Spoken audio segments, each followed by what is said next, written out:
મિલન। મધ્યપ્રદેશના ધુર્રા શહેરના અશોકનગર વિસ્તારનો યુવાન મનોજ કેવટ ઉંમર વર્ષ 32 ગુમ થતા પરિવારજનોએ તેની સતત શોધ ચલાવી હતી।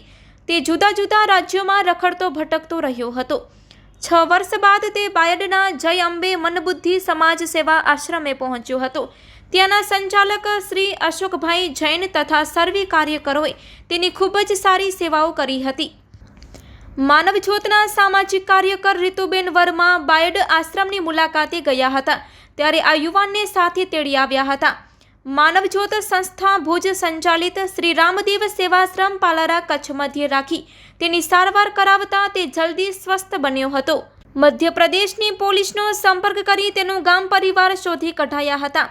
સમાચાર મળતા જ તેના બંને ભાઈઓ ધર્મેન્દ્ર અને પાવનકુમાર ભુજ આવી પહોંચ્યા હતા। 6 વર્ષ પછી ત્રણેય ભાઈઓનું મિલન થતાં ભાવુક દ્રશ્યો સર્જાયા હતા।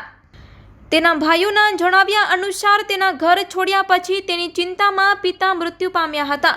આખરે 38 વર્ષનો થઈ તે પોતાના પરિવાર સુધી પહોંચતા પરિવારમાં ખુશી છવાઈ હતી। કોરોના સમયે ગુમ થયેલો આ યુવાન 6 વર્ષે મળી આવ્યો હતો। માનવતાના આ કાર્યમાં પ્રબોધ મુનવર, આનંદ રાયસોની તેમજ દીપેશ શાહ, પ્રતાપ ઠક્કર તથા સર્વે કાર્યકરો સહભાગી બન્યા હતા।